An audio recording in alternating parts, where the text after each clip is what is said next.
नमस्कार दोस्तों, जय श्री राम, जय सीताराम, जय जय हनुमान। दोस्तों, क्या आप जानते हैं कि साल 2023 का दूसरा और आखिरी चंद्र ग्रहण जल्द लगने वाला है और ग्रहण का नाम सुनते ही अक्सर लोगों के चेहरे की हवाइयां उड़ जाती हैं, क्योंकि ग्रहण भले ही सौरमंडल में होने वाली खगोलीय घटना हो, लेकिन यह हमारी 12 राशियों पर अपना अलग अलग प्रभाव डालती है, जिससे ग्रहों की चाल में बदलाव होता है और हमारी जिंदगी में उथल पुथल हो जाती है। तो क्या आप जानते हैं कि साल 2023 का दूसरा और आखिरी चंद्र ग्रहण आखिर कब लगने वाला है और क्या यह चंद्र ग्रहण भारत में दिखाई देगा? शरद पूर्णिमा की रात लगने वाले इस चंद्र ग्रहण का सूतक काल कब शुरू हो जाएगा और इस चंद्र ग्रहण की अवधि आखिर कितनी होगी? क्या 12 राशियों पर इस चंद्र ग्रहण का कोई प्रभाव पड़ेगा और शरद पूर्णिमा वाले दिन क्या कोई खास उपाय करके इस चंद्र ग्रहण के शुभ फल प्राप्त कर सकते हैं? तो ऐसे में श्री प्रदीप मिश्रा जी ने इस चंद्र ग्रहण से जुड़ी हुई कई जानकारियाँ बताई हैं और साथ में कुछ खास उपाय भी अपने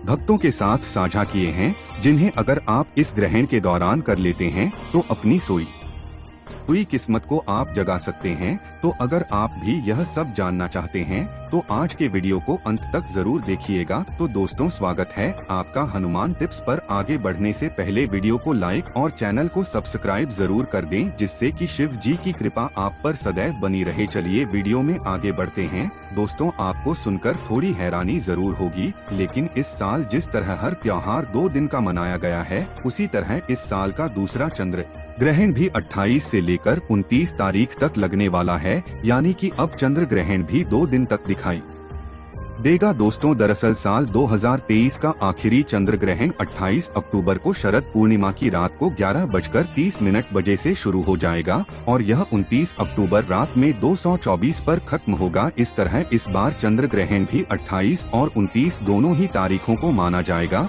और भारत में संपूर्ण ग्रहण काल 4 घंटे 24 मिनट का होगा। आपकी जानकारी के लिए यह भी बता देते हैं कि इस बार लगने वाला यह चंद्र ग्रहण भारत में भी दिखाई देने वाला है, तो भारत में रहने वाले लोगों को इस बार थोड़ा ज्यादा सचेत और सतर्क होने की जरूरत है, क्योंकि ग्रहों की हेराफेरी के चलते ग्रहण भले ही सौरमंडल में लगने वाली एक खगोलीय घटना हो, लेकिन अगर ज्योतिष शास्त्र की तरफ देखा जाता है तो यह हमारे जीवन में कई तरह के लाभ और हानि लेकर आता है, क्योंकि ग्रहण के दौरान सौरमंडल के सभी ग्रह अपनी कक्षाओं को बदलते हैं, जिसकी वजह से सभी 12 राशियों के जातकों को इसके खट्टे मीठे परिणाम देखने को मिलते हैं। दोस्तों, साल 2023 में कुल 4 ग्रहण बताए गए थे, जिसमें से 2 सूर्य ग्रहण और 2 चंद्र ग्रहण लगने वाले थे। साल का पहला चंद्र ग्रहण 5 मई को लग चुका है और अगला चंद्र ग्रहण 28 से 29 तारीख को भारत में दिखाई देने वाला है। लेकिन गौर करने वाली बात यह है कि अभी 14 अक्टूबर को साल का आखिरी सूर्य ग्रहण लग चुका है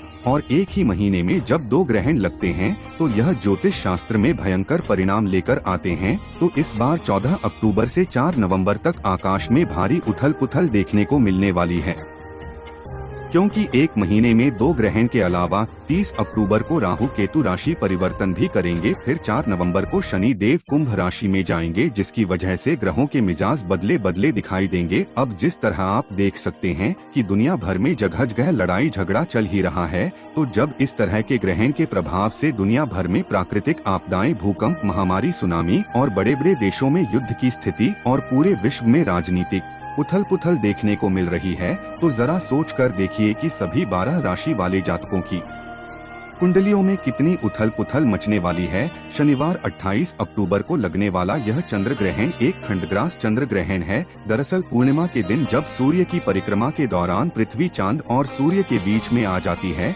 तो उसकी छाया चंद्रमा पर पड़ती है, और जब चंद्रमा का केवल एक हिस्सा पृथ्वी की छाया में प्रवेश करता है और पृथ्वी से देखने पर हमें ऐसा लगता है कि चंद्रमा किनारे से कट रहा हो, तब खंडग्रास चंद्र ग्रहण माना जाता है। इस समय पृथ्वी की छाया चंद्रमा के उस भाग में ज्यादा काली दिखाई देती है जो कि पृथ्वी के सबसे पास होती है। तो इस साल यह खंडग्रास चंद्र ग्रहण भारत के अलावा अटलांटिक महासागर, हिंद महासागर, पश्चिमी और दक्षिणी प्रशांत महासागर, अफ्रीका, यूरोप, एशिया, ऑस्ट्रेलिया, दक्षिण अमेरिका के पूर्वी उत्तरी भाग में भी दिखाई देगा। दोस्तों, ग्रहण कोई भी हो, ग्रहण से पहले सूतक लग ही जाते हैं, तो ऐसे में गुरुजी का कहना है कि 28 से 29 अक्टूबर के खंडग्रास चंद्र ग्रहण का सूतक काल 9 घंटे पहले यानी 28 अक्टूबर की शाम 4:05 से लग जाएगा। इसी के साथ सूतक काल में कई ऐसे नियम अपनाने जरूरी होते हैं जो ग्रहण के दुष्प्रभाव को कम कर सकते हैं, जैसे कि सूतक काल के दौरान भोजन दान करने के साथ भगवान को स्पर्श किए बिना पूजा पाठ और श्राद्ध कर्म करने चाहिए। इसके अलावा अगर आप सूतक काल के दौरान किसी भी मंत्र का जाप करते हैं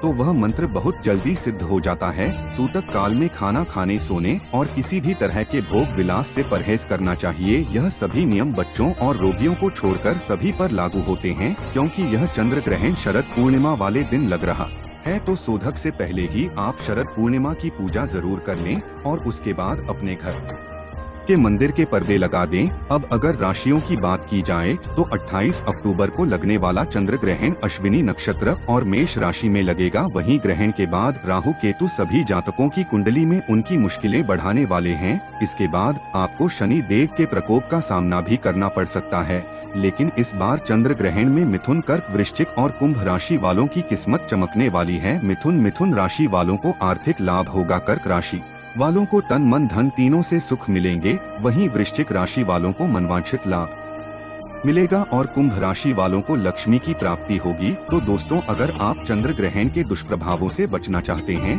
तो इन कर्मों को करने से जरूर बचें, जैसे कि चंद्र ग्रहण के दौरान गलती से भी गुस्सा ना करें, क्योंकि अगर आप इस समय गुस्सा करते हैं तो आपके आने वाले 15 दिन आपके जीवन में तबाही मचा सकते हैं। चंद्र ग्रहण के दौरान ना तो भोजन करें और ना ही किसी तरह का पूजा पाठ या फिर ईश्वर की मूर्तियों को स्पर्श करें। चंद्र ग्रहण के दौरान नकारात्मक शक्तियां वातावरण में अपने चरम पर हावी रहती हैं, इसीलिए किसी भी सुनसान जगह और शमशान में जाने से जरूर बचे। चंद्र ग्रहण के दौरान पति पत्नी को शारीरिक संबंध बचाने से भी बचना चाहिए, क्योंकि इससे आपके घर की सुख शांति पर नकारात्मक प्रभाव पड़ सकता है। इसके अलावा दोस्तों, चंद्र ग्रहण में किए गए यह कर्म आपके ऊपर पड़ने वाले नकारात्मक प्रभाव को कम कर देते हैं। चंद्र ग्रहण के दौरान भगवान के मंत्रों का जाप करना चाहिए, क्योंकि इससे आपके मंत्र सिद्ध हो जाते हैं और उनका 10 गुना ज्यादा फल मिलता है। चंद्र ग्रहण के बाद स्नान जरूर करना चाहिए और जो लोग चंद्र ग्रहण के बाद स्नान